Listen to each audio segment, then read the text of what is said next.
Good morning.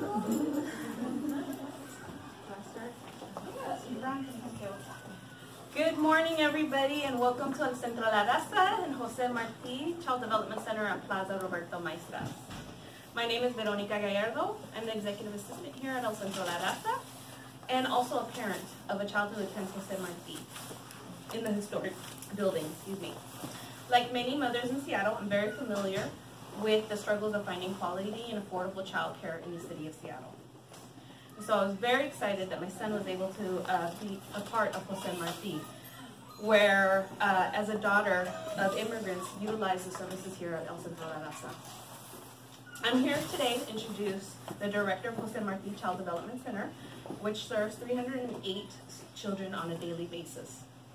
Hilda Magaña first came to this El Centro La Raza as newly arrived to the city, a young mother looking for child care for her son Alex. Hilda started as a volunteer and eventually worked as a teacher in Jose Marti. She has worked in Jose Marti for over 35 years. And now she's the director of Jose Marti Child Development Center.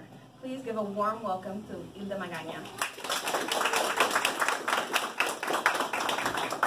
Buenos dias, good morning.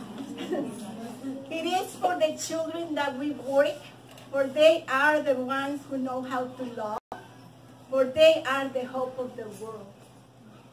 Para los niños trabajamos porque ellos son los que saben amar, porque ellos son la esperanza del mundo.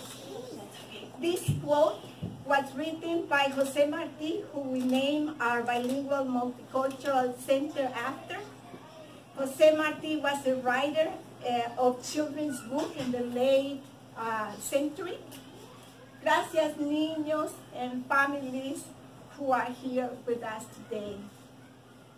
We welcome you all to Jose Marti Child Development Center, located in the beautiful Plaza Roberto Maestras building. And today I have the honor to introduce you to a champion of education and someone who has worked hard to provide equitable access to education and services to children and working families. Senator Murray holds a special place in the heart of El Centro de la Raza, as she helped us to purchase El Centro de la Raza. And Senator Murray shared the same birthday.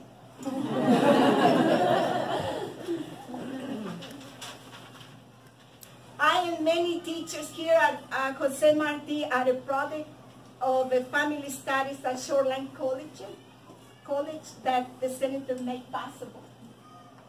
Today she will talk about the Child Care for Working Families Act of 2019. This act will help families and providers mitigate the current crisis and provide high quality and affordable child care. I have worked with many families firsthand that have encountered difficulties finding quality, affordable child care. As a child care provider, the support from this bill will help alleviate the shortage of qualified teachers and child care workers and help provide professional development training. This will help us to maintain qualified and retained teachers. Please give a warm welcome to the Honorable Senator Patty Murray.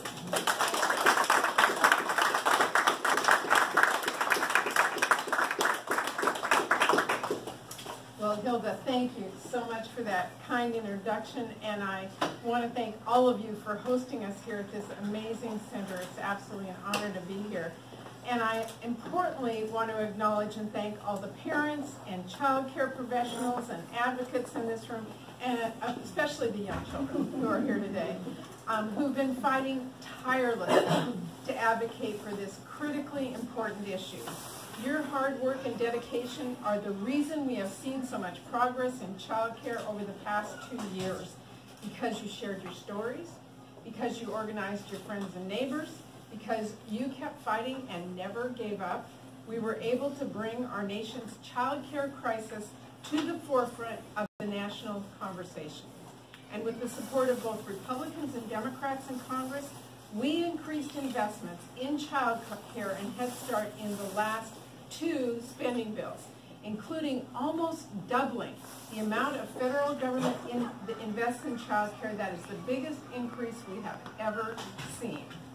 And while progress is being made to help improve the quality of child care and help more parents afford care, many challenges still remain for working parents here in Seattle across the state. Last year I met with Alexis. She's a mom in Longview who was able to afford child care for her daughter thanks to the help of a state subsidy. But when Alexis was offered a promotion, she lost most of her subsidy and her child care costs rose significantly. Now her child care, she said, eats up more of her take-home pay and has effectively zeroed out her raise that came with her new position. I met Dustin. He was a dad of 3 little girls from Richland. He and his wife were both professionals with good-paying jobs, but he was considering actually quitting his job and becoming a stay-at-home dad because the rising child care costs for his 3 daughters was hurting his family's bottom line. That, Dustin told me, was a decision no family should ever have to make.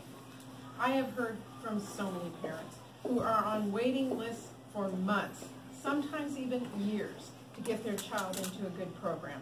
And parents who felt they were not doing the very best at their jobs because they were worried about their child in the setting that they were in.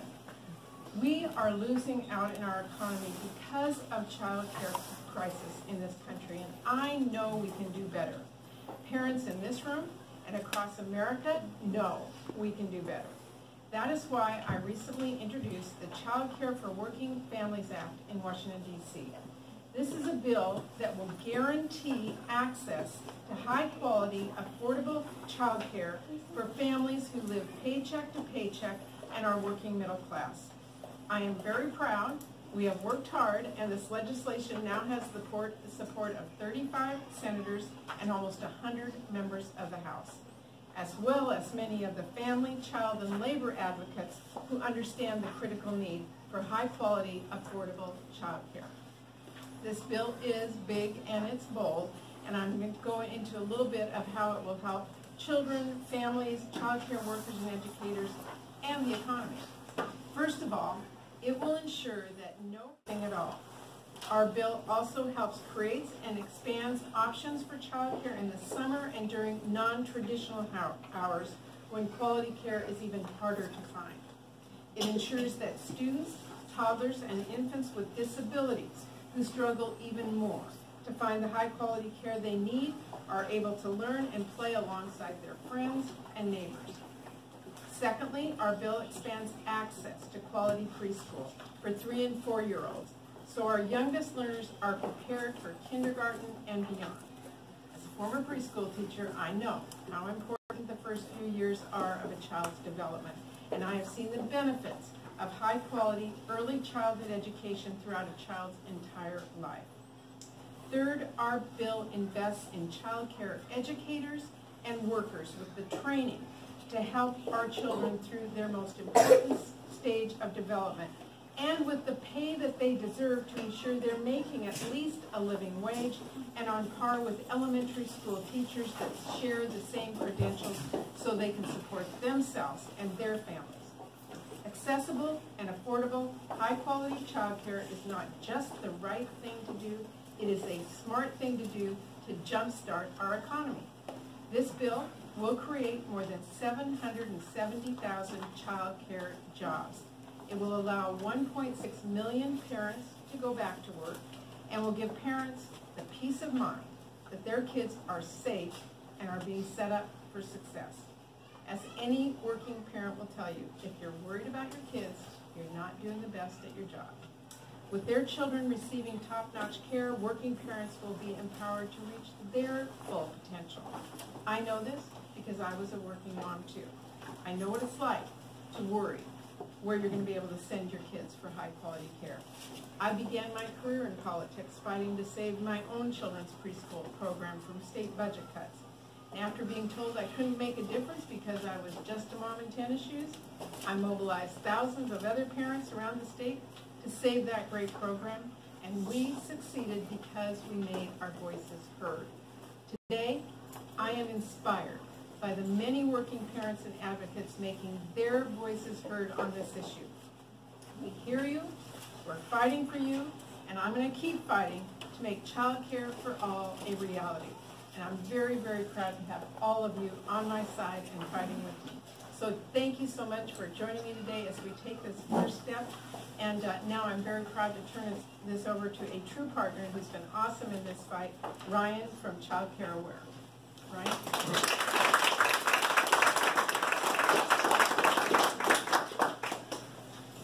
Thank you, Senator. Thank you, everyone, for being here. Again, my name is Ryan Perico. I'm the Director of Policy and Advocacy with Child Care Aware of Washington. At Child Care Aware, through our 6 regional programs, we serve every community of Washington State in trying to strengthen the child care system. We help families find child care, and we support child care programs in improving the quality of their care. And through all of that work, we collect a ton of data that rolls up into our regular reports that kind of put some numbers on what's happening in the child care field right now. And I'd like to share some of those numbers with you. The first number I want to share is 61%. That's the percentage of young children in this state right now who are living in homes where all adults have to work. So those are all kids that need some form of child care before they enter K-12. That equates to about 300,000 children under the age of 6 who need some form of child care, but currently only about 112,000 kids are accessing licensed, safe, monitored child care. So we have a huge gap in the term between the kids who need child care and the kids who are getting into it. My next number is 51%. That's the percent of a single mom's income here in Washington State that basically the cost of one infant in a center in this state equates to 51% of a single mom's median income in this state. And that's just one kid. If you have 2 kids, that number jumps up to well over 90% of a single mother's income. And that's not just felt by single moms in the state, that's felt by all families in the state, because currently child care in Washington costs more than tuition at our state's universities. My next number is 39%. That's the percent of child care educators who are on state assistance themselves. Our child care workers are living in poverty. They're struggling with minimum wage. They get no benefits. They get no pension. And they are our most important educators. And often they are stressed. They're dealing with trauma at home. And despite their best efforts, a lot of that stress and trauma gets passed on to the kids that they care for. There's just no way to counteract that until we start better supporting our educators. Right now they rank in the 3rd percentile of all occupational wages. That's below pet groomers and parking lot attendants. So currently in this state, we're paying people more money to watch our cars and our pets than we are to actually care for our children. My final number is 33. That's the average hours per week that kids who are able to access child care spend in child care before they ever set foot in a K-12 classroom. And we know that 90% of their brain develops before they ever set foot in that K-12 classroom. So more and more, again, the majority of our kids are spending the majority of their time, the majority of their brain development time in child care. And so being able to access not just child care, but high quality child care absolutely impacts our school readiness numbers.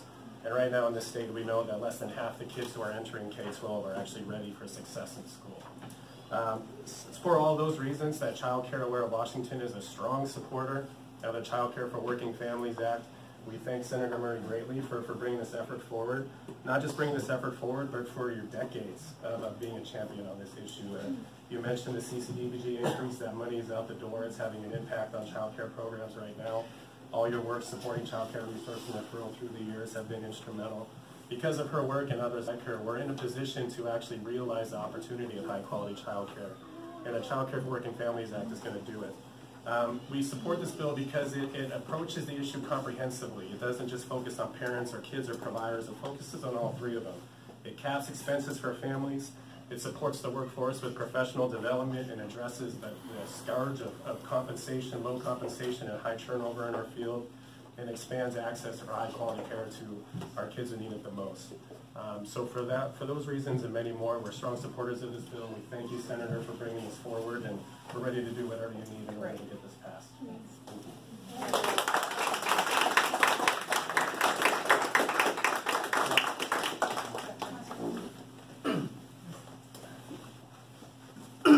Pardon me. Good morning, Senator. Thank you so much for allowing us the honor to be here today to talk about the importance of improving access to high-quality early childhood education and childcare for families both state and nationwide. My name is Mark Jerry. My sons here are Peter and Solomon. I've chosen not to work because, as mentioned, childcare is obscenely expensive, and I can better take care of my family this way. We are both from Bellingham, all from Bellingham, and we are early Head Start and Head Start families. I can't overstate the importance of having access to childcare and early learning has had on my kids, and even me as a parent. Starting at about 6 months, we became just the three of us, and by about their first birthday, they were in early Head Start. With that, the instructor would come by twice a week, both helped me keep them on their developmental goals, as well as train me to be a better parent. And I can't thank that teacher enough, and still do with the other teachers who have come along since then. Since they got into Head Start, a fun story is that Solomon liked to use the word play structure, and that baffled his teachers. And as you can see there, they are starting to read, and will be probably ready by the time they reach kindergarten. I support the Child Care for Working Families Act because I know firsthand how priceless the impact of these resources are on a child's life, in the now and in the trajectory of their lives going forward into the future. One of the anecdotes I have to share today is how one of their teachers had left the school district. She was fully accredited, had years of training, but didn't necessarily care for some of the structures that she was in. So she chose to work within the Head Start programs. And that was a tremendous pay cut, requiring her to move out of the county that she worked in order to pay for her living expenses. I love the part of the bill that will bring things up to parity with the educators within our districts, if only because they're doing the work, they deserve the same equal pay.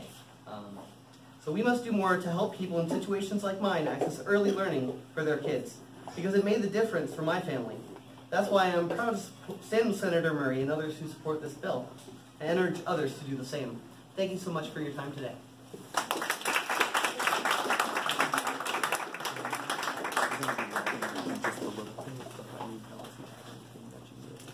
Now's the time. Now's the time for childcare. My name is Angelica Maria Gonzalez.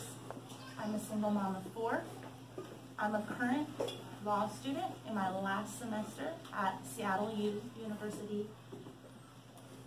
And I am an incoming attorney associate for Maine Powell. Right now, we are in a childcare crisis. It's a big crisis. Not only do we feel this in Seattle, but we feel it across the nation. And now is the time. I want to tell you a little bit about my story and why I'm standing here today. Before law school, one of my biggest struggles as a single mom was childcare. And my struggle is a very common struggle. We know that the cost of living is high. It's very expensive just to buy food. And I was just struggling with a bachelor's degree to afford my most basic needs for me and my children, which was food and shelter. That does not include childcare. Childcare is outrageously expensive. I have seen families after families after families, and those of our most vulnerable families be affected by the lack of access to childcare and the lack of affordability of childcare. And childcare should not only be accessible by the wealthy, but everyone should have the opportunity to afford childcare, to access childcare, to work, to put food on the table, and to pay for their rent. Unfortunately, it was not that easy for me. And I thought, I cannot continue to struggle this way, and what kind of a future is that for my children? So for me, the way in which I chose to solve the issue for myself was to access a legal education. Because I said, if I get my law degree, I will be able to afford childcare and it will no longer be an issue for me. And not only that, but I'll be able to help other families, other women, other Latinas that are going through the same struggle as me. And I embarked on one of the most craziest, hardest battles of my life. One of the reasons why that was a hard battle for me was, again, childcare. And the reason I stand here today in my last semester of law school is because of miracle after miracle after miracle.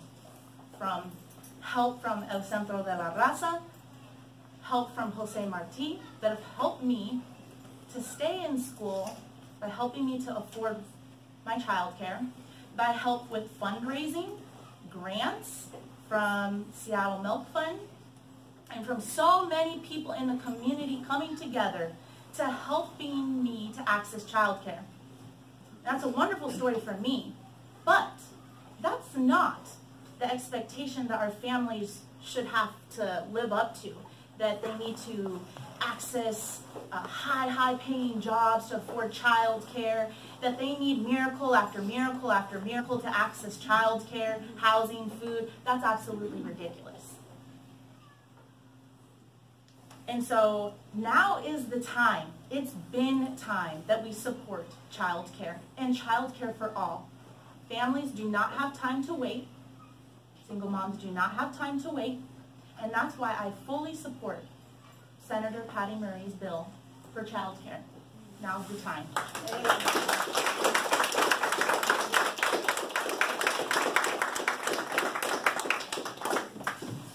I think she's going to be a fabulous attorney. I'm counting on you to help me get this bill through, and all of you here. This to me is the issue for working families in this country today. If we want to help families break through the barriers to make sure they can be economic successful, this is what we need to do in this country. I'm very proud to have so many co-sponsors and supporters. We are now going to get to work and keep on working until this is the issue that we can get passed in Washington, D.C. with your help. So thank you all so much for being here, and I especially want to thank the kids who've just been awesome. Thank you.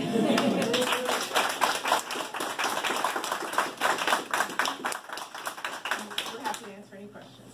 Yeah, Joe.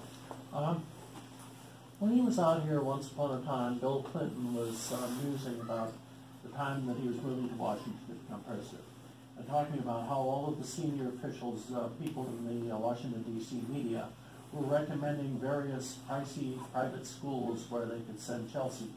That bespeaks a certain kind of attitude in which the number one issue for working families quite often does not get the attention of the nation's capital. I'm interested in what you were going to do on the outside and on the inside to move this. Well, I've been working very hard to get the number of co-sponsors that we now have. For the last 2 years, I've been working as the top-ranking Democrat on the Health Education Labor Committee with my counterpart, the chairman, Senator Blunt, to get the largest increase ever in CDBG, Child Development Block Grants, which you heard mentioned.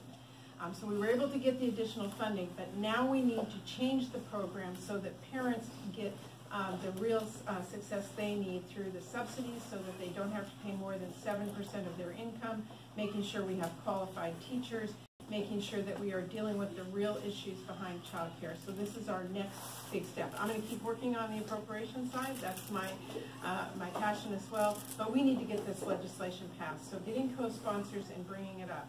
I am delighted that there are 100 new women in the House of Representatives who understand personally this issue.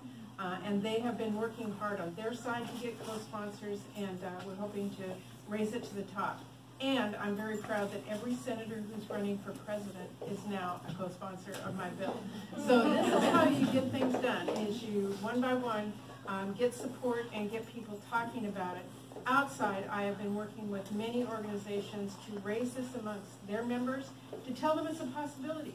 Most parents who are struggling to get child care do it silently and alone and don't talk about it. How we get things done is for people to raise it as awareness, to talk to their friends, and to talk to legislators and to others, and to make the silent problem a real problem that this nation has to deal with. Senator, what will the cost be, and is there an estimate on how much that might be offset by all the new jobs and other economic activity generated? We've done an economic analysis, preliminary.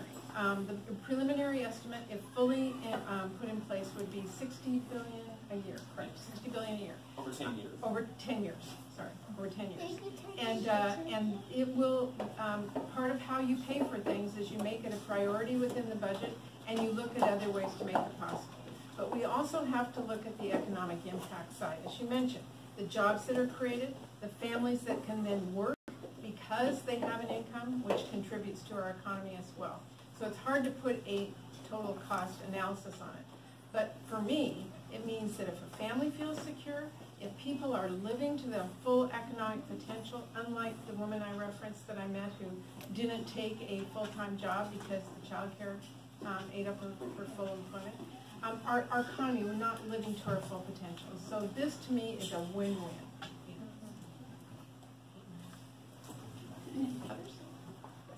This is a little bit off course, but rarely does a weekend go by without my reading a tweet by President Trump denouncing the U.S. Ninth Circuit Court of Appeals.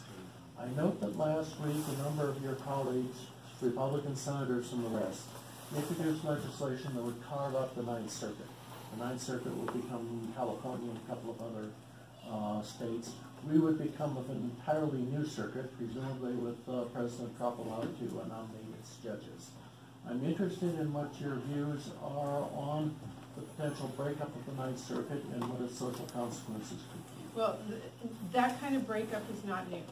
We have faced those kinds of proposals the entire time I've been in the Senate. And we have been able to defeat those every single time. The Ninth Circuit is a very important circuit for our country, and I will again do all I can if this becomes something that the Judiciary Committee is going to take seriously for the first time, to help people understand the impact of the Ninth Circuit and the court system that we have and why we need to keep it fair and reasonable and why we need to make sure we have a strong Ninth Circuit court that includes all the states. I think we have time for just one more question if folks have anything else. Okay, then, Senator, since we're talking about President Trump, he vetoed the effort to block his emergency declaration. Is there a plan for a next step in Congress? Well, he vetoed it. The House will take it up and try to override the veto. Unless people change their votes, it will not get past the House, the override of the veto. So we will not see the vote again in the Senate. The battle really now is in the courts. And the battle is with the public. Because what President Trump did with this emergency declaration is take away what is called the power of the purse. This government was set up, this country was set up, so the people's representatives, those of us in the House and Senate, would decide how money is spent.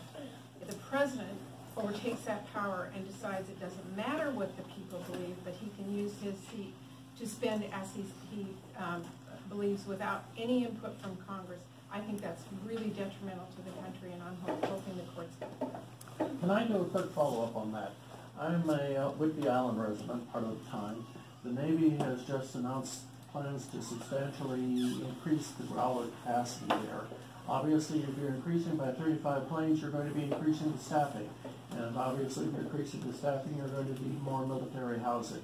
I'm interested in, particularly given the economy and the military presence here, whether you are worried that we are going to sacrifice spending on both national defense and spending for the people that maintain it in order to do the wall.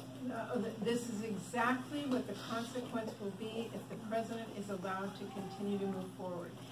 That military installations and other facilities across the country will lose out in their ability to do what they need to do for their servicemen and women that they serve in many different ways. One of the most egregious things this administration has done in this battle is has not put out a list of where he's going to get the money. We have a number of military facilities here that he can take the money from. It could be housing, it could be maintenance, it could be training of our men and women who need to have that training, and to date, they have refused to tell us what that is. And yes, that money, he says, to go for the wall rather than making sure our facilities are where they need to be. Thank you very much. Thank you very much.